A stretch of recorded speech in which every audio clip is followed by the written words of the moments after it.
विद्यार्थियों, आज हम बीएड स्पेशल एजुकेशन के जो लर्निंग टीचिंग और असेसमेंट वाला पेपर है यानी कि बीसीपी 201 उसकी हम लोग सेकंड यूनिट में जो 5वां सब यूनिट है जो कि अभिप्रेरणा के बारे में जानने के लिए आपकी यूनिट में रखा गया, आपके सिलेबस में रखा गया है, उसी को समझने की कोशिश करेंगे कि अभिप्रेरणा होती क्या है। आपसे यदि मैं सामान्य बोलचाल की भाषा में बात करूं तो वास्तव में अभिप्रेरणा एक प्रक्रिया है। एक्चुअल में अभिप्रेरणा में हम लोग करते क्या है कि अभिप्रेरणा जब कहा जाता है कि जब व्यक्ति अभिप्रेरित होता है किसी भी चीज से तो वो अपनी सारी शक्तियों को एक और लगा करके अपने पूरे मनोयोग से उस कार्य को करने लग जाता है। और हम कितनी देर तक उस कार्य को करते रहेंगे, किस ज़ील के साथ करते रहेंगे, ये इस बात पर निर्भर करता है कि हम कितने ज़्यादा अभिप्रेरित हैं। तो अभिप्रेरणा की यदि हम साइकोलॉजिकल पॉइंट ऑफ व्यू से समझने की कोशिश करेंगे तो अभिप्रेरणा को हम देखते हैं कि अभिप्रेरणा एक प्रक्रिया है। अभिप्रेरणा प्रक्रिया इस तरह से मानी जाती है क्योंकि एक जब उत्पन्न होती है तो वो एक साइकोलॉजिकल नीड या एक मनोवैज्ञानिक आवश्यकता के कारण उत्पन्न होती है। कुछ लोग इसे साइकोलॉजिकल डेफिशिएंसी भी कहेंगे या कुछ लोग डेफिशिएंसी भी कहेंगे। अर्थात यदि हमारे अंदर किसी चीज़ की आवश्यकता उत्पन्न हुई या हमारे अंदर किसी चीज़ की कमी उत्पन्न हुई तो उस कमी को पूरा करने के लिए, उस आवश्यकता को पूर्ण करने के लिए जो चीज़ उत्पन्न होती है वो वास्तव में आपके एक व्यवहार को करने के लिए आपको ट्रिगर करती है। ट्रिगर करने का मतलब जब आप किसी बंदूक की गोली की बात करते तो ट्रिगर एक्चुअल में एक खटका होता है जो कि जो बुलेट है उसको बड़े वेग से आगे की ओर ले जाता है। और जो उद्देश्य है वो उद्देश्य कहाँ जाएगा, हमारे उस बिहेवियर को, किस बिहेवियर को वो ट्रिगर कर रहा है जिससे हम अपने लक्ष्य को प्राप्त कर सकें। वर्तमान में हमारा लक्ष्य जो है, हमारा गोल क्या है, वो गोल फिलहाल ये है कि जो हमारी आवश्यकता उत्पन्न हुई या हमारी डेफिशिएंसी के कारण, हमारे अंदर कुछ कमी के कारण हमने ये प्रयास किया, हमने कमी देखी और उस कमी को दूर करने के लिए हमने एक बिहेवियर को किया। अर्थात मान लीजिए, इसके लिए एक बड़ा अच्छा एक एग्जांपल दिया जाता है कि जब हम लोगों को भूख लगती है, एक बहुत ज़्यादा एक फिजिकल नीड है हमारे में, भूख लगती है। और जब भूख लगती है तो उसकी एक प्रोसेस जो साइकोलॉजिकल या हम फिजिकल नीड की हम बात करें, ऐसे हमारे अंदर शरीर में एक ऐसी डेफिशिएंसी उत्पन्न हुई, एक ऐसी कमी महसूस हुई क्योंकि हमारा ग्लूकोज लेवल डाउन हो गया।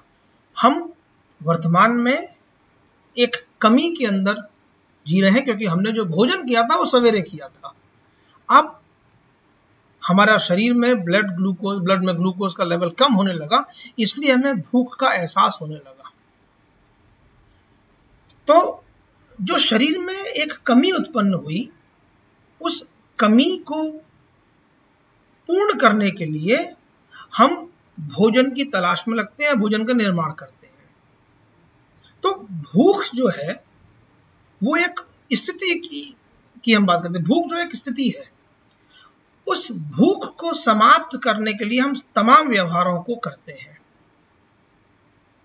इवन कुछ लोगों को भूख लगती है तो वो किचन में जाते हैं, बनाना शुरू करते हैं। कुछ लोगों को बहुत ज़्यादा भूख तेज लगती है तो वो कुछ भी जाएंगे, कोई व्यवहार करेंगे, फिर में से किसी भी चीज़ को खा लेंगे। कुछ लोगों को भूख की वो स्थिति होती है, कुछ लोग भूख के कारण कुछ और ऐसे कार्य भी कर लेते हैं जैसे आप छीन कर खाने वाली स्थिति आ जाती है, क्योंकि उनका जो बिहेवियर है वो इस बात पर निर्भर किया कि किस व्यक्ति को कितनी ज़्यादा भूख है, और इस बात पर डिपेंड किया कि किस व्यक्ति के अंदर कितनी डेफिशिएंसी, कितनी कमी भोजन को लेकर उत्पन्न हुई। तो आप समझने की कोशिश करिए कि मोटिवेशन जो है, मोटिवेशन वस्तुतः एक नीड के कारण उत्पन्न हुआ, एक आवश्यकता के कारण उत्पन्न हुआ, क्योंकि आपको भोजन की आवश्यकता हुई। और उस आवश्यकता को पूर्ण करने के लिए जो परिस्थिति उत्पन्न हुई, जो कमी के कारण आपकी परिस्थिति उत्पन्न हुई है, वो ड्राइव है। उसको हम अंतर्नोद बोलते हैं हिंदी में। तो आपकी आवश्यकता ने एक विशेष स्थिति को जन्म दिया जिसको हमने अंतर्नोद कहा, जिसको हमने ड्राइव कहा। और तीसरा जो वर्ड इसके अंदर मोटिवेशन के अंदर बहुत इंपॉर्टेंट निकल के आता है वो है इंसेंटिव। इंसेंटिव का मतलब आपको मिलेगा, कुछ इंसेंटिव मिलेंगे, कुछ प्रलोभन मिलेंगे, कुछ आपको बेनिफिट्स मिलने वाले हैं। तो जब आपके शरीर में भोजन की कमी उत्पन्न हुई तो आपको आवश्यकता महसूस होने लगी कि मुझे कुछ खाना चाहिए, और ये खाना अर्थात आपके शरीर में आप उसे एक शब्द का नाम देते हैं और वो शब्द है ड्राइव। ड्राइव एक्चुअल में कुछ और नहीं, वो परिस्थिति है जिसे आपने अंतर्नोद की परिस्थिति कहा। और उस अंतर्नोद की परिस्थिति के कारण आप व्यवहार करने लग जाएंगे और सारे व्यवहार आपके इस ओर केंद्रित हो जाते हैं जिससे कि आपको इंसेंटिव मिले, और जैसे ही आपको इंसेंटिव मिलेगा आपकी आवश्यकता पूर्ण हो जाएगी। आपकी आवश्यकता पूर्ण हुई तो ड्राइव का अस्तित्व खत्म हो जाएगा तत्समय के लिए। मैं इसको एक एग्जांपल से दोबारा बताने की कोशिश करता हूं कि जब भी व्यक्ति को शरीर में ग्लूकोज की स्थिति, ग्लूकोज का जो लेवल है वो कम होने लगा क्योंकि उसने सुबह खाना खाया था, तो उसे भूख लगने लगी, तो उसके शरीर में एक अंतर्नोद आ गया, एक भूख लगने वाली स्थिति बन गई। और उस भूख को शांत करने के लिए उसने तमाम तरह से प्रयास करने शुरू किए, तमाम तरह से अपने आप को इस व्यवहार की ओर लेता चला गया कि इस भूख को शांत करने के लिए वो बहुत सारे प्रयास करेगा, और ये प्रयास तमाम तरह के हो सकते हैं। और वो तब तक प्रयास करता रहेगा तब जब तक कि उसे इंसेंटिव ना मिल जाए, अर्थात उसकी भूख शांत ना हो जाए। उसे भोजन मिला, उसने भोजन ग्रहण किया, और आप देखिए जैसे ही उसने भोजन ग्रहण किया तब आप उस पुरानी स्थिति में वापस जाइए कि जैसे उसे भोजन मिला उसकी आवश्यकता समाप्त हो गई। अब व्यक्ति के अंदर ड्राइव जो थी वो समाप्त हो चुकी है, अब अंतर्नोद की स्थिति समाप्त हो चुकी है, अब उसके अंदर वो आवश्यकता नहीं रह गई है। तो ये जो परिस्थिति, अंतर्नोद की जो परिस्थिति है जो कि नीड के कारण पैदा हुई है, ये जो समस्त प्रक्रिया है इसको हम लोग मोटिवेशन बोलते हैं। और मोटिवेशन में जैसा कि सामने आप देख पा रहे हैं स्क्रीन पर कि मोटिवेशन जो है वो एक बिहेवियर को उकसाता है, बिहेवियर की तरफ इशारा करता है, और वो बिहेवियर आपका उद्देश्य प्राप्ति की तरफ ले जाता है। उद्देश्य प्राप्ति का अर्थ मैंने आपको एक बताया कि आप फिलहाल वर्तमान में इस एग्जाम्पल को हम देखें तो यहाँ पर उद्देश्य प्राप्ति क्या है, भूख को शांत करना। और जैसे भूख शांत हो जाएगी तो तुरंत आपकी नीड समाप्त हो जाएगी, और नीड समाप्त हुई तो आपकी ड्राइव समाप्त। तो यही मोटिवेशन है, अर्थात मोटिवेशन एक ऐसी प्रोसेस जो साइकोलॉजिकल नीड या किसी डेफिशिएंसी की वजह से उत्पन्न हुई, और वो एक ऐसे व्यवहार को ट्रिगर करती है, ऐसे व्यवहार को प्रेरित करती है। और वो कौन सा व्यवहार होगा जिससे आप किसी गोल को प्राप्त कर पाए, किसी इंसेंटिव को प्राप्त कर पाए। तो ये मोटिवेशन की एक सामान्य बोलचाल की भाषा में इसको बताया जाता है कि मोटिवेशन इस प्रकार की एक प्रक्रिया है। एक फिगर आपके सामने मैं रख रहा हूं जिसमें एक खरगोश है, खरगोश के सामने एक गाजर लटकी हुई है। एक्चुअल में जब खरगोश भूखा है तो ये जो भूख है, यही भूख उसकी आवश्यकता गाजर, उसको पेट भरना है, तो अब वो सारे प्रयास करेगा कि उससे उसकी भूख शांत हो जाए और ये गाजर उसको मिल जाए। अब आप इसकी एक नवीन परिस्थिति सोचिए कि जब भी हम लोग ये बात करते हैं कि व्यक्ति का पेट भर गया तो वो भोजन प्राप्ति के लिए प्रयास नहीं करेगा। तो जैसे ही आवश्यकता समाप्त हुई, ड्राइव की स्थिति, अंतर्नोद की स्थिति भी समाप्त हो जाती है, और इसलिए आदमी वो व्यवहार नहीं करेगा। तो तीनों परिस्थितियों, इस अभिप्रेरणा में तीनों का होना बड़ा जरूरी है, नीड, ड्राइव और इंसेंटिव। आगे समझने की कोशिश करते हैं। जैसे आपके सामने भी एक है कि जो मोटिवेशन है, जो अभिप्रेरणा है, वो जरूरी है कि इंडिविजुअल के अंदर एक गोल को प्राप्त करने के लिए, एक उद्देश्य को प्राप्त करने के लिए वो तमाम प्रयास करें जिससे उसकी इंटेंसिटी, डायरेक्शन और परसिस्टेंस किसी उद्देश्य के लिए उसको प्रेरित करती रहे। अर्थात एक ऐसा बिहेवियर हो जाएगा जो कि इंटेंसिटी की परिस्थिति से आपको देखना पड़ेगा, डायरेक्शन की परिस्थिति से देखना पड़ेगा और परसिस्टेंस की परिस्थिति से देखना पड़ेगा। अल्टीमेटली हमको गोल को अचीव करना है। मैंने आपको बताया था कि मोटिवेशन एक प्रोसेस है। इस प्रक्रिया में आप देख रहे हो कि 3 वर्ड्स मैंने हाईलाइट किए हुए हैं कि इंटेंसिटी, डायरेक्शन एंड परसिस्टेंस। जरा इन्हीं को समझने की कोशिश करते हैं कि ये क्या है। पहली हम बात करते हैं जो कंपोनेंट बेसिकली कहे जाते हैं। पहला है डायरेक्शन। मोटिवेशन के ये भी कंपोनेंट है जिससे डायरेक्शन का पहला नाम देता है। डायरेक्शन का मतलब कौन सी दिशा।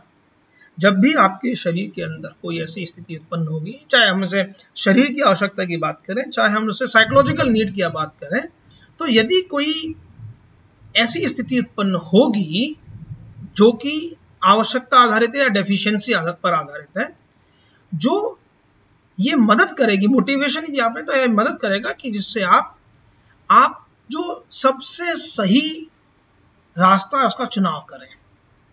Direction related to what an individual chooses to do when presented with number of alternatives. आप देखेंगे कि जब आपको कभी किसी चीज की आवश्यकता महसूस होती है, भोजन की आवश्यकता महसूस होती है, तो आपके पास बहुत सारे साधन होते हैं। अब बहुत सारे साधन से मेरा तात्पर्य है कि आप किचन में जाकर के स्वयं बना सकते हैं, आप किचन में जाकर के मैगी बना सकते हैं, आप किचन में जाकर के दाल चावल भी बना सकते हैं, आप किचन में जाकर के दाल चावल सब्जी रोटी पकवान बना सकते हैं, पूरी सब्जी बना सकते हैं। तमाम बहुत सारे प्रयास होते हैं। लेकिन इसके अलावा भी बहुत सारे साधन हैं। आप बाहर जाकर के खाना खा सकते हैं, आप बाहर से ऑर्डर करके खाना मंगा सकते हैं। तो आप देखेंगे कि आपकी उस भोजन की ड्राइव को, यानी भूख को शांत करने के लिए आपके पास बहुत सारे अल्टरनेटिव हैं। अब उन अल्टरनेटिव में से आप यदि उपयुक्त प्रकार से अभिप्रेरित हैं तो बहुत सारे अल्टरनेटिव में से आपको जो बेस्ट सूटेबल जो ऑप्शन होगा, बेस्ट सूटेबल अल्टरनेटिव होगा, उसका आप चुनाव करते हैं। आपके पास आर्थिक समस्या है या आपके पास समय की समस्या है, आप बहुत ज्यादा थके हुए हैं, तो आप उसमें अलग अलग तरह से आप जो ऑप्शन होता है उसका चुनाव करते हैं। लेकिन मोटिवेशन आपकी मदद करता है कि आप बहुत सारे डायरेक्शन में से किसी एक उपयुक्त डायरेक्शन का चुनाव करें। दूसरा, यदि आप भली प्रकार से मोटिवेटेड हैं तो इंटेंसिटी का मतलब सामने दिख रहा है कि strength of response once the alternative chosen. अर्थात आपने अब एक रास्ते का चुनाव कर लिया कि अब मुझे अपनी भूख को शांत करने के लिए खाना बनाना है और खाने में ये चीजें बनानी है। तो अब मैं तब तक प्रयास करता रहूंगा, तब तक अब प्रेरित होकर के कार्य करता रहूंगा जब तक कि मैं अपने गोल को अचीव ना कर लूं। मेरा गोल क्या है? मेरा खाना बन जाए। तो तब तक मैं प्रयास करूंगा जब तक कि मुझे वो जो इंसेंटिव था वो मुझे पूर्ण न मिल जाए, क्योंकि इंसेंटिव मिलेगा तभी मेरी ड्राइव शांत होगी, तभी मेरी आवश्यकता पूर्ण होगी। तो अच्छा, इसमें एक बात और, इंटेंसिटी का एक बात और होती है कि आपके पास तमाम हर्डल्स भी आएंगे, परेशानियां भी आएंगी, लेकिन फिर भी आपकी इंटेंसिटी है, लगे रहो, आपको कार्य करना है और बड़ी उसी तल्लीनता से कार्य करना है। ये नहीं कि जैसे ही आपने शुरुआत तो बहुत तेज की, लेकिन बाद में धीमे धीमे जाते जाते आपका मन उस तरफ से हटता चला गया। मन तभी हटेगा जब आप पूर्णतया मोटिवेटेड नहीं है, राइट। और जो तीसरा कंपोनेंट हम इसमें देखने की कोशिश कर रहे थे वो था परसिस्टेंस का मतलब लगे रहना है, कभी भी गिव अप नहीं करना है, कभी भी आशा नहीं छोड़नी है। तो स्टेइंग पावर ऑफ बिहेवियर, अर्थात आप जब किसी कार्य को करेंगे, उस आवश्यकता को पूर्ण करने के लिए, उस कमी को दूर करने के लिए, तो देखो बहुत सही बाधाएं आती है। अब बाधाओं से डर करके या बाधाओं से हार करके यदि आप छोड़ देंगे तो इसका मतलब आप मोटिवेटेड नहीं हैं, या ये कहें कि आप इनफ मोटिवेटेड नहीं है। लेकिन आप भली प्रकार से मोटिवेटेड हैं तो ध्यान रखिएगा परसिस्टेंस जरूरी है। इफ यू आर मोटिवेटेड तो आपके बिहेवियर में परसिस्टेंस भी होगा, अर्थात आप गिव अप नहीं करेंगे, आप तब तक प्रयास करेंगे जब तक कि आपके उद्देश्यों की पूर्ति ना हो जाए, भले ही वो कितना कठिन कार्य क्यों ना हो, भले ही वो कितना ऐसा वो ना हो कि हम कैसे इस कार्य को कर पाएंगे। बहुत सारी बाधाएं हो सकती हैं, लेकिन कार्य को करना है और बहुत तल्लीनता से करना है। यदि नहीं लगेंगे, छोड़ देंगे, तो यदि आपने छोड़ा तो ये आपको मालूम है कि आपको आपकी जो इंसेंटिव है वो नहीं मिलेगा। और इंसेंटिव क्या है कि मुझे भोजन मिल जाएगा, वो नहीं मिलेगा। अब इस परिस्थिति को आप एजुकेशन के पॉइंट ऑफ व्यू से देखिए। व्यक्ति के अंदर ज्ञान प्राप्ति की एक ज़ील है, चाहता है ज्ञान को प्राप्त करना, लेकिन ज्ञान को प्राप्त करने के लिए यदि वो पूर्णतः मोटिवेटेड नहीं है तो वो ठीक से ज्ञान प्राप्त नहीं करेगा, क्योंकि उसको नीड नहीं उत्पन्न हो रही है, ड्राइव उत्पन्न नहीं हो रही है, हमको नहीं, मन नहीं हो रहा है। क्योंकि मन नहीं हो रहा है, क्यों मन नहीं हो रहा है? क्योंकि इनफ मोटिवेशन नहीं मिला, और इनफ मोटिवेशन नहीं मिला इसीलिए वह व्यक्ति पूरी तरह से मोटिवेटेड ना हो पाने के कारण क्या करेगा, अपने कार्य को प्रारंभ तो करेगा, लेकिन इंसेंटिव प्राप्त करते करते उसके जो एफर्ट्स हैं, उसके जो प्रयास हैं, वो धीमे धीमे करके शिथिल हो जाएंगे, तो वो पूर्णतः मोटिवेटेड नहीं है। और शिथिल हो जाएंगे, सीधी सी बात है, जब आप किसी रेसिंग ट्रैक में चक्कर लगा रहे हैं, 400 मीटर की रेसिंग है, 400 मीटर की रेसिंग में आपको एक सर्किल पर या किसी एक डायरेक्शन में आपको उस जो आपका एंड है उसको प्राप्त करना, वहां पे एक फीता लगा हुआ, वहां पे आपको उस रेस को पूर्ण करना है।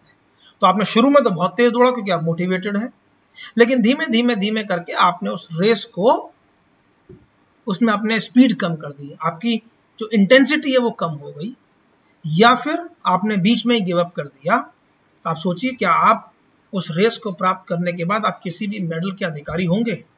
नहीं। तो यदि आपने बीच में गिव अप कर दिया, इसका मतलब परसिस्टेंस नहीं है। तो ये 3 कंपोनेंट मोटिवेशन में बड़े महत्वपूर्ण माने जाते हैं। अब हम थियरीज की बात करते हैं कि मोटिवेशन में कैसे हम लोग मोटिवेट होते हैं। तो देखिए, मोटिवेशन में 2 थ्योरीज बड़ी इंपॉर्टेंट है। एक आपने देखा कंटेंट थ्योरी, ये लेफ्ट हैंड साइड पर है। कंटेंट थ्योरी कहती है, ये वाली जो हमने इसमें अभी सर्कल किया, कंटेंट थ्योरी ये कहती है कि क्या मोटिवेट करता है। देखिए ये लिखा है, ये व्हाट मोटिवेट्स। हम जब इन थ्योरी को समझने की कोशिश करेंगे तो कंटेंट थ्योरी और प्रोसेस थ्योरी 2 पढ़ेंगे। तो कंटेंट थ्योरी ये बताने का प्रयास करेगी कि व्यक्ति को मोटिवेट क्या करता है, व्हाट मोटिवेट्स। और जो प्रोसेस थ्योरी है, जिसकी हमने ये वाली बात की, जो प्रोसेस थ्योरी है वो ये बताएगी कि हाउ डज इट मोटिवेट, कि आदमी मोटिवेट होता कैसे है। जो पहले टाइप की थ्योरीज है वो क्या मोटिवेट करता है, दूसरे प्रकार की थ्योरीज है वो ये बताएगा कि कैसे मोटिवेट करता है। तो समझने की कोशिश जरा इसको हम लोग करते हैं कि कंटेंट थ्योरी में क्या होता है कि content theory focuses on factors जो विद इन ऑफ पर्सन है, कि भाई कैसे बिहेवियर को एनर्जाइज किया जाता है, कैसे बिहेवियर को डायरेक्शन दिया जाता है, कैसे बिहेवियर सस्टेन करता है और कैसे बिहेवियर को स्टॉप किया जाता है। लेकिन यहाँ जो प्रोसेस थ्योरी है वो how behaviour is energised, how behaviour is directed, कैसे आप बिहेवियर को डायरेक्शन देंगे, कैसे बिहेवियर सस्टेन करता है, कैसे बिहेवियर रोका जाता है, इस पे चर्चा होती है। तो ये 2 थ्योरीज की हमने, थ्योरीज बहुत सारी हैं, मेजर थ्योरीज को कंटेंट थ्योरी और प्रोसेस थ्योरी में डिवाइड कर लिया। तो सबसे पहले जो हम थ्योरी को समझने की कोशिश करते हैं वो है नीड थ्योरी।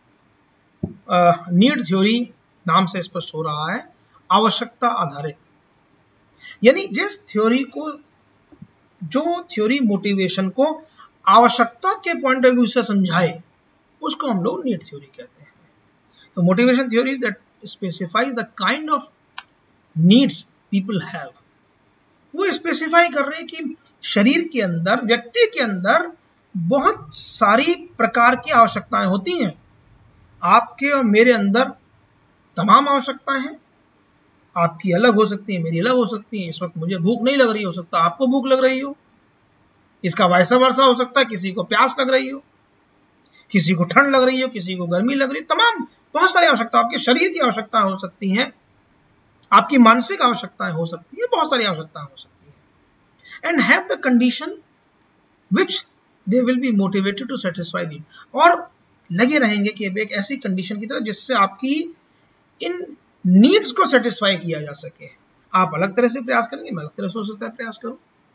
अल्टीमेटली मेरा और आपका काम ये होगा कि हम उन नीड्स को सेटिस्फाई कर पाए, उन नीड को पूरा कर पाए, उस डेफिशिएंसी को पूरा कर पाए।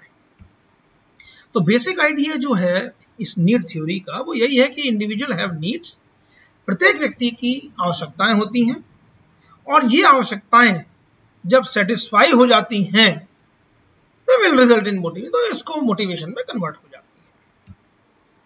नीड थ्योरी तमाम लोगों ने दी है, मैस्लो ने दी है, हर्ट्जबर्ग ने दी है, एडलफर्ग ने दी है, मैक्लेलैंड ने दी है।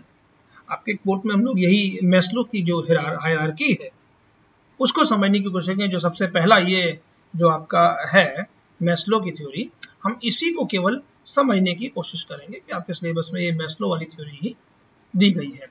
तो मैस्लो की थ्योरी को समझने के लिए देखिए दो चीजें इसमें आप सब टर्म दी हुई है, मैस्लो, हायरार्की और नीड्स। मैस्लो एक व्यक्ति का नाम है, नीड्स आपने समझी, हायरार्की का मतलब होता है अनुक्रम, किसके बाद क्या, हायरार्की, राइट। तो इसी को हम लोग जानने का प्रयास करते हैं, मैस्लो की हायरार्की, नीड्स की हायरार्की क्या है। देखिए बात आपके सामने, एक फिगर आपके सामने, एक पिरामिड बना हुआ है। जो दृष्टिबाधित व्यक्ति उनके लिए मैं समझाने का प्रयास करूं, पिरामिड का मतलब एक ऐसा ट्राइंगल बना हुआ है जिसमें नीचे बेस और ऊपर जाते जाते उसको पतला होता चला गया है, नीचे की तरफ से थोड़ा मोटा है, और उस पिरामिड के ऊपर, पिरामिड को हमने 5 भागों में बांट दिया है, हॉरिजॉन्टली लाइन खींच दी है। तो सबसे नीचे वाली जो लाइन है, सबसे नीचे जो पार्ट है, हमने 5 पार्ट से उन्होंने बनाए, वो एक्चुअली 5 प्रकार की नीड्स समझाने की कोशिश की मैस्लो ने। मैस्लो ने यह कहा है कि व्यक्ति की 5 प्रकार की नीड होती है, ह्यूमन नीड्स तो 5 प्रकार की है, और ये 5 प्रकार की नीड के बारे में मैं आपको नाम से पढ़ के सुना दे रहा हूं। पहली नीड है, पहली जो आवश्यकता है वो है फिजियोलॉजिकल नीड्स। फिजियोलॉजिकल, आपको नाम से स्पष्ट हो रहा होगा, शरीर से संबंधित, फिजियोलॉजी हमारे शरीर की फिजियोलॉजी से संबंधित है। दूसरे प्रकार की नीड्स है सेफ्टी नीड्स, तीसरे प्रकार की नीड्स है बिलोंगिंगनेस नीड्स, चौथे प्रकार की है एस्टीम नीड्स, और 5वें प्रकार की है सेल्फ एक्चुअलाइजेशन नीड्स। और डिटेल में जानने की कोशिश करते हैं कि वास्तव में नीड है क्या। देखिए हम वापस इसी पिरामिड पर लौट करके आएंगे। देखिए मैस्लो ने कहा कि जो फिजियोलॉजिकल नीड्स हैं वो व्यक्ति की बेसिक आवश्यकताएं हैं। देखिए सबसे नीचे की है, आधारभूत है, पिरामिड में सबसे नीचे फिजियोलॉजिकल नीड्स दे देने का मतलब व्यक्ति की बेसिक नीड है। और आप देखेंगे कि जैसे जैसे आपकी बेसिक नीड पूरी होगी, जैसे जैसे फिजियोलॉजिकल यानी शारीरिक जो नीड है वो पूरी होगी, तब आप सेफ्टी नीड्स पे जाएंगे। जब आप सेफ्टी नीड आपकी सेटिस्फाई हो जाएगी तभी आप बिलोंगिंगनेस पे जाते हैं, बिलोंगिंगनेस पूरी तब आप एस्टीम नीड्स पे जाएंगे। तो बेसिक नीड्स का पहले पूरा होना जरूरी है। तो बेसिक नीड्स पूरी होंगी, सेफ्टी नीड्स पे जाएंगे, फिर बिलोंगिंगनेस पे जाएंगे, फिर एस्टीम पे जाएंगे, एंड देन सेल्फ एक्चुअलाइजेशन पे जाएंगे। हम ये नहीं कह सकेंगे या ना ये पॉसिबल है कि हम लोग की फिजिकल जो फिजियोलॉजिकल नीड्स है वो पूरी नहीं हुई और हम एस्टीम नीड्स पे पहुंच जाएंगे, तब पॉसिबल नहीं है। और यही उसने बताया, यही बात उसने की हायरार्की है ये, कि पहले आपकी फिजियोलॉजिकल नीड्स कंप्लीट होंगी, फिजियोलॉजिकल नीड्स पूरा करेंगे, यानी आपके प्रयास फिजियोलॉजिकल नीड्स की तरफ होंगे, फिर आप सेफ्टी नीड्स की तरफ चले जाएंगे, एंड देन ऐसे ऐसे ऊपर आप बढ़ते चले जाते हैं। जरा जानने की कोशिश करते हैं नीड्स में होता क्या क्या है। पहली हम बात कर रहे हैं फिजियोलॉजिकल नीड्स की। देखिए नाम से ये तीनों चीजें पहले दी हुई हैं, food, clothing and shelter and other bodily needs. ये चारों को मैं जरा स्पष्ट करने की कोशिश करता हूं। मैं इन चारों को लाल भी अपना कलर कर दे रहा हूं। देखिए, पिक्चर सुनी होगी तुमने, रोटी, कपड़ा और मकान। तो ये तीनों शुरू की जो नीड्स हैं वो वही हैं, फूड, क्लोथिंग एंड शेल्टर। रोटी, कपड़ा और मकान ये व्यक्ति की बेसिक आवश्यकताएं हैं।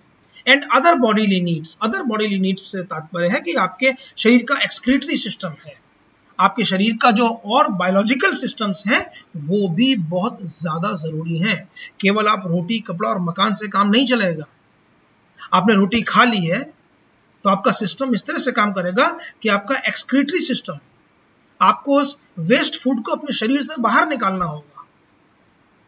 तो वो भी आपके शरीर की आवश्यकता है कि you throw out the waste material from your body. जो आपकी बॉडी में इनसाइड में है उसको भी आप बाहर कर दें। ये बेसिक आवश्यकता है, आपकी शरीर की आवश्यकता है, और इसलिए उसने आप इसको फिजियोलॉजिकल नीड्स कहा, जो कि बेसिक नीड्स के नाम से भी जाना जाता है।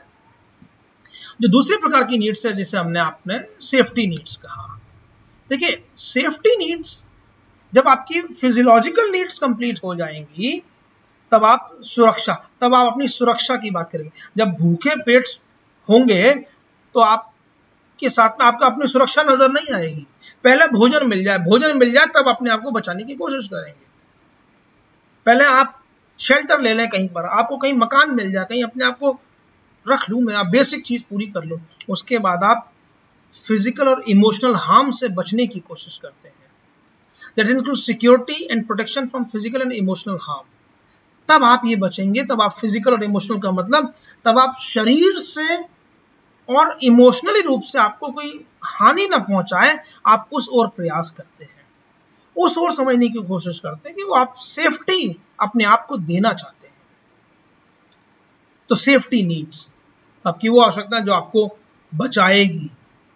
बचाएगी कि आप मानसिक रूप से परेशान ना हो जाए। आपको यदि कोई ऐसी परिस्थिति उत्पन्न होती है तो आप उस चीज को पूर्ण करने के लिए आप दूसरे साधनों का प्रयोग करते हैं, आप उस नीड को पूरा करना चाहते हैं। आपका एक बहुत अनन्य कोई ऐसा साथी जो अब नहीं है या चला गया, तो उस इमोशनल जो इम्बैलेंस उत्पन्न हुआ, आपका बहुत अच्छा मित्र चला गया, बहुत इमोशनल इम्बैलेंस उत्पन्न हुआ है, तो आप उस इमोशनल जो आपको चोट पहुंच रही है, पहुंचने वाली है, उस चीज को दूर करने के लिए आप अपने आप को दूसरी जगहों पर एंगेज करते हैं।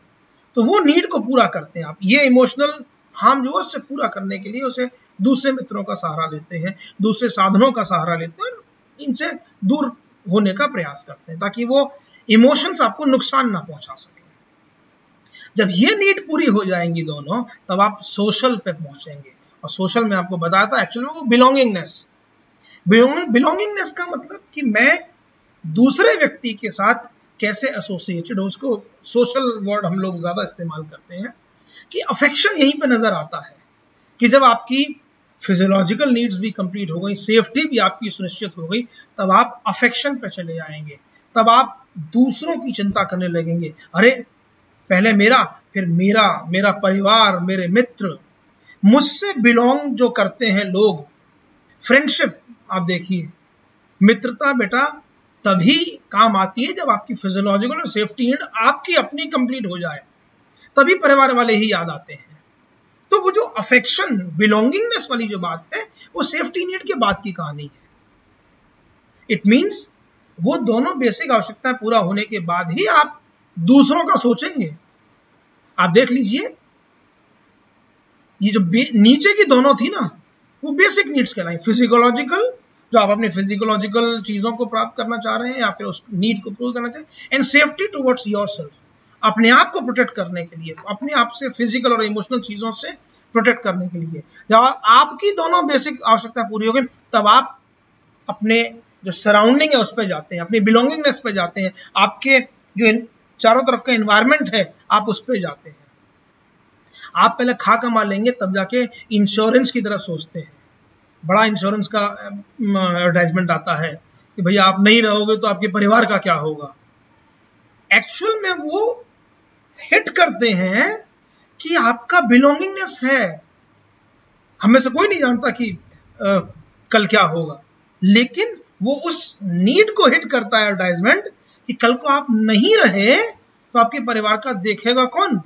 तब याद आता, अरे वाकई ये ऐसी बात कर रहा है। अब आप सोशल नीड्स की तरफ बढ़ रहे हैं। भले आपने फैमिली की तरफ सोचा, लेकिन आपने सोशल या बिलोंगिंगनेस, मेरे परिवार का क्या होगा, वो नीड को पूरा करने के लिए आपने इंश्योरेंस करा लिया, टर्म इंश्योरेंस करा लिया, कि हाँ 1 करोड़ का करा लिया, 2 करोड़ का, अल्टीमेटली मेरे जाने के बाद उसको मिलेगा, उसके लिए मैं अब प्रयास कर रहा हूं। समझ रहे हैं आप, एक बिलोंगिंगनेस वाली नीड, ये तीसरे प्रकार की नीड है। चौथी है एस्टीम। एस्टीम से आपने सुना हो भाई, एक आत्मसम्मान, सेल्फ एस्टीम, अर्थात internal esteem factor, self respect है मेरी। अरे मैं अपने आप को कुछ समझता हूं, ऑटोनॉमी है, मैंने किया है, मेरा अचीवमेंट है, I am the one. And कुछ स्टेटस दिखाने के लिए, रिकॉग्निशन दिखाने के लिए, लोगों से अटेंशन गेन करने के लिए मैं अब प्रयास करूंगा। मेरी जब ये वाली कहानी पूरी हो जाएंगी तब मैं एस्टीम नीड्स की तरफ जाऊंगा, और एस्टीम नीड्स में मैं अपनी सेल्फ रेस्पेक्ट, ऑटोनॉमी को प्रदर्शित करने की कोशिश करूंगा कि हाँ अब मेरी ये नीड सेटिस्फाई होनी चाहिए। देखिए, एस्टीम नीड्स तभी आती है जब आप स्वयं को सुरक्षित कर लें। स्वयं को सुरक्षित करने के बाद आप अपनी सराउंडिंग को ये देखते हैं कि वो सेफ हो गई है। मेरी सराउंडिंग, मेरा आसपास का जो एनवायरनमेंट है, मेरे बिलोंग जो लोग करते हैं, चाहे वो मेरा परिवार, चाहे मित्र हो, वो सुरक्षित है। अब मैं अपने आप को, अपनी जो एस्टीम है, सेल्फ रेस्पेक्ट, उसको सुदृढ़ करने के लिए, उसको बनाने के लिए प्रयास करूंगा। तो मेरी एस्टीम नीड्स अब चालू होंगी। एंड देन सबसे लास्ट में आती है सेल्फ एक्चुअलाइजेशन। सेल्फ एक्चुअलाइजेशन का मतलब तुम हो क्या। अब मुझे ये समझ में आने लगा है कि अरे ये मैं हूं, या ये मैं बन सकता हूं। आप अपने आप को एक्चुअलाइज कर रहे हैं, आप पहचान रहे हैं कि आप क्या हैं। ये एक ऐसी ड्राइव है to become that what is capable of becoming. तुम क्या बन सकते हो। इसे बड़ा नेगेटिव शब्द का हम इस्तेमाल करें कि हम लोगों की औकात क्या है, व्हाट वी कैन डू। इसमें growth, achieving one's potential, self fulfilment में अपना ये बन सकता हूं। तो ये चीज सेल्फ एक्चुअलाइजेशन को लेकर के आती है कि मैं क्या हूं। तो अब हम लोग वापस यदि उस पिरामिड की तरफ जाकर समझने की कोशिश करते हैं कि नीचे के दो needs, basic needs, physiological needs और सेफ्टी नीड, अब वो हमसे रिलेटेड है, और बाकी के ऊपर की नीड्स बिलोंगिंगनेस, एस्टीम और सेल्फ एक्चुअलाइजेशन। नो डाउट कि सेल्फ जो एस्टीम और सेल्फ एक्चुअलाइजेशन उसमें भी सेल्फ है, but that again not basic needs. तो ये जब मैस्लो ने बताया, यही वो नीड्स हैं जिसके कारण व्यक्ति अभिप्रेरित होता है। अब आप क्लासरूम की हम बात करते हैं, तो क्लासरूम में जब आपकी भोजन का लंच ब्रेक जब हो जाता है, आपकी एक नीड पूरी हो गई, आपको प्यास लग रही है, आपको तमाम चीजें आप सेटिस्फाई कर लेंगे नीड्स को, तभी आप सेफ्टी नीड्स पे जाएंगे, तभी आप आगे के नीड्स पे जाएंगे। और मान लीजिए कि आपको प्यास लगी हुई है, आपको भूख लगी हुई है, लंच ब्रेक एक दिन स्कूल में नहीं हुआ, आपका लंच बॉक्स आपके बैग में रखा हुआ है, लेकिन भूख लग रही है और सर आपको पढ़ाएंगे, तो आपको कोई भी नीड और समझ में नहीं आएगी, आपको कोई भी प्रयास है। तो फिजियोलॉजिकल नीड्स को सबसे पहले पूर्ण किया जाता है, और तब एक एक करके हम लोग आगे बढ़ करके इस नीड्स को देखते हैं। जब आपकी ये नीड पूरी हो जाती है, तब आप आगे वाले नीड्स पे बढ़ते हैं। तब आपको अपने आप को किसी भी फील्ड में सफल बनाने के लिए आपको करना क्या है, और ये सब संपूर्ण रूप से आपको इसको करने के लिए आपको आगे प्रयास करना पड़ता है। अब जैसे एक एग्जांपल मैं आपको देता हूं। मान लीजिए किसी व्यक्ति को सेल्फ एस्टीम उसके अंदर है, और मेरे को ये बनना है, मेरे को ये कार्य करना है, मेरे को लोगों को ये करके दिखाना है, सेल्फ एक्चुअलाइजेशन, एस्टीम दिखाना, सेल्फ एस्टीम मेरी है। तो सेल्फ एस्टीम उस वक्त दब जाती है जब बिलोंगिंगनेस की तरफ बात आती है। आपने तमाम मूवीज में देखा होगा, जब कोई बदमाश किसी दूसरे की मदर को या उसके भाई को, उसके पिताजी को, उसकी वाइफ को, उसके बच्चों को ले जाकर के बंधक बना लेता है, तो वो सेल्फ एस्टीम की तरफ नहीं सोचता है, सेल्फ एक्चुअलाइजेशन से नजर नहीं आता है। इस वक्त बिलोंगिंगनेस है, इस वक्त मेरी माँ को बचाना मेरा काम है। तो वहां बिलोंगिंगनेस आ जाती है और वो फिर उस बिलोंगिंगनेस को पूरा करता तब जाके अपनी एस्टीम और सेल्फ एक्चुअलाइजेशन को आपके सामने प्रस्तुत करेगा। लेकिन यदि आप किसी को मूवीज में देखते हैं तो बिलोंगिंगनेस की तरफ उसको रोकने की कोशिश करते हैं, मालूम है कि इसकी सेफ्टी में हम इसे कुछ करेंगे तो नहीं होगा, तो बिलोंगिंगनेस की तरफ जाता है। तो ये मैस्लो ने हायरार्की नीड्स की दी कि इस प्रकार की नीड्स की हायरार्की है। अब ये जो हाइजेलबर्ग की थ्योरी आपके कोर्स में नहीं है, लेकिन ये जो बेसिक थ्योरी है, ये जो मैस्लो की हायरार्की है, ये बताने की कोशिश करती है कि आप व्यक्ति को अभिप्रेरित करने के लिए इस सीक्वेंस में ही प्रयास करिए। वस्तुतः हमको ये देखना पड़ता है कि जब व्यक्ति किसी भी प्रकार से दिव्यांगता से या विकलांगता से ग्रसित है तो हमको उसकी इन्हीं नीड्स को ध्यान में रखते हुए उसे अभिप्रेरणा के अवसर प्रदान करने चाहिए। व्यक्ति के पास, ध्यान रखिएगा, फिजियोलॉजिकल नीड बेसिक नीड है, पहले उसकी सारी चीजें वो पूरी हो जाए, सेफ्टी नीड्स पूरी हो जाए, तब जाकर के हम आगे के प्रयास करते हैं। अल्टीमेटली बालक को अभिप्रेरित इतना करना है कि वो प्रयास करे और प्रयास करने के बाद जो अंतर्नोद की स्थिति उत्पन्न हुई है, जो कि किसी कमी के कारण है, उस कमी को पूर्ण कर सके। और यही हमारा अल्टीमेट उद्देश्य होता है कि जब भी हम बात करते हैं अपने नीड को पूरा कर लेने की, अपनी आवश्यकता को समाप्त कर, अब मेरी आवश्यकता पूर्ण हो गई, आप कहते हैं मेरी आवश्यकता पूर्ण हो गई, अब मेरे को वो कार्य नहीं करना है। तो ये सारी चीजों को ध्यान में रखते हुए ही आप व्यक्ति को, किसी भी अपने क्लासरूम में स्टूडेंट को अभिप्रेरित कर पाते हैं। और यह भी शब्द आपने सुना होगा कि कोई व्यक्ति जितना ज्यादा प्रेरित है उतना ज्यादा परसिस्टेंस, उतना ज्यादा डायरेक्शन ओरिएंटेड और उतना ही ज्यादा इंटेंसिटी से कार्य करता है। यही चीज क्लासरूम में लेकर के आनी है। यदि टीचर ने, यदि जो टीचर, जो शिक्षक क्लासरूम के अंदर है, यदि उसने सही प्रकार से व्यक्ति को अभिप्रेरित किया, अपने स्टूडेंट को अभिप्रेरित किया है, तो वो डायरेक्शन सही चुनाव करेगा, उस डायरेक्शन पर उसी इंटेंसिटी के साथ लगा रहेगा जहां पर डे 1 में या फिर जब आपको आवश्यकता महसूस हुई तब से लेकर के जब तक आवश्यकता पूर्ण नहीं हो गई, उसकी इंटेंसिटी वही रहेगी। इंटेंसिटी मतलब उतनी जील के साथ लग रहा है, उतनी ताकत के साथ लगा रहेगा जब तक वो प्राप्त नहीं कर लेता। और तीसरी बात, तमाम रास्ते में बाधाएं आएंगी, उन बाधाओं के बाद भी वो गिव अप नहीं करेगा, वो छोड़ेगा नहीं। तो इन सब चीजों को ध्यान में रखते हुए हम देखते हैं कि हायरार्की नीड्स की है वो मैस्लो ने इस प्रकार दी। और यह चीज दिव्यांगता को दृष्टिगत रखते हुए ही हमको क्लासरूम में प्लान करना होता है। तो ये जो बात आपकी है वो हमारी मैस्लो की हायरार्की है हमारी नीड्स की। तो जब ये सब चीजें पूर्ण हो जाती हैं तब हम लोग कहते हैं कि हाँ, अब हम लोग अभिप्रेरित हैं और अभिप्रेरित होकर के आगे का कार्य कर रहे हैं।